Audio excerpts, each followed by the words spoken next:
Hello, welcome back to my channel. I'm going to be making a video on Yakuza 0. Slight spoilers, and to clarify, I'm not going to regard this as 100% of the game, as I couldn't get all the achievements, but I did get 100% my save file. This game was truly one of the most fun I had completing a game. I'm not exaggerating when I say I dropped everything to play it and any chance I had of free time. It took me a few months to finish, and I clocked in about 150 hours. First, I'm going to talk about the plot and the story and how it's very anime-esque and over the top. One of the bosses literally pulls up to you on a motorcycle in the sewers.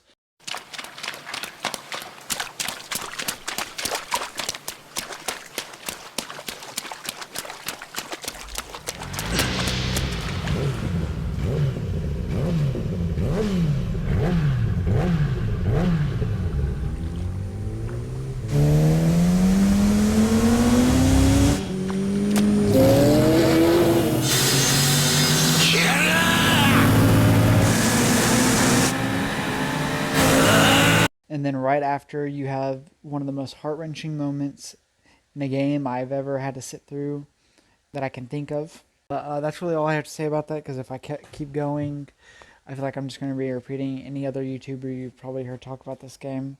So now I'm going to go on to the minigames. At first, I was really into the game and the story. The combat was fine, to be honest. For me, at least, I hear a lot of people online like it, but it's just not really my thing. But then I finished the main game and I got into the mini games, and it was so much fun. The game maneuvers around burnout, because every time you begin to feel fatigue of a mini game, you're usually done with it and you're on to the next one. And oftentimes these mini games I played, many of them felt very different. Some of them I feel are overhated though. One of the ones being the most cliche within the Yakuza community, Mahjong. I personally, I struggled at first a lot, but once you learn it, I felt like Yu-Gi-Oh was harder to learn than it. And then another one I want to talk about is JCC Catfight Club. Although I'll admit it's annoying most of the time and mostly it's luck based, but I think I found a strategy that generally gets around that. And the RNG, it only really fails if you're unlucky, like super unlucky. Next, I'm going to talk about real estate. It's essentially just a dopamine machine, in my opinion. You start collecting your payouts, you leave, come back later, and receive a fuck ton of money for literally no reason. There's not much depth to it, but it was just fun. Sorry, I have basic monkey brain. And then after I finished that, I moved on to Cabaret Club. And it was shockingly a lot of fun. Honestly, I didn't think I was going to like it that much, but I ended up enjoying it so much. One of my main problems with it though was after you finish the storyline, you kind of just you stagnate in progress. Like you can't really go beyond that in terms of how much money you're making. So it just begins to feel tedious because you're not really progressing in any sort of way besides just getting more money. And then the last one I have to talk about is Pocket Circuit, which everyone seems to like, but I personally didn't enjoy it that much. Even towards the start, I thought it was a novel concept, but I just was not enjoying it that much.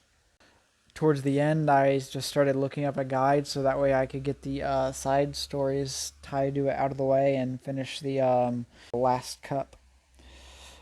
And next, I'm going to talk about the sub-stories. They range from mediocre to amazing, and a few of them heavily foreshadowed future events. But the side quests I hated the most were the Joe and So Amon boss fights. They just straight up felt unfair. Maybe it's because I'm bad at combat, but I didn't like it whatsoever.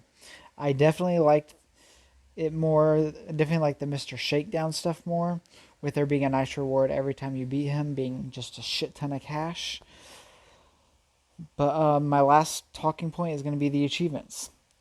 And oh my god, these achievements are the worst. I'm going to only mention the ones I didn't get.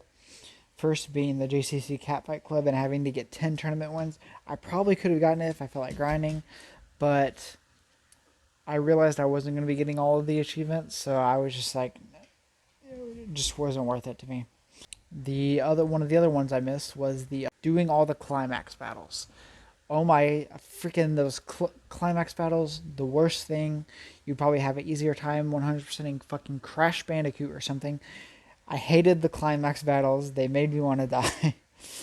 And lastly, the only other ones I was missing was the missable story ones and beating the game on Legendary. But with that being said, I'm on to my conclusion. If you didn't watch my last review being a short hike, the way I rate games is between F being the worst and S being the best. And I give this game a B plus. The story is great, the mini games are great, but those achievements are terrible, and I regretfully couldn't get myself to get them all. But I definitely don't regret it going for the 100%. So if you're good enough to do all the climax battles, definitely go for it.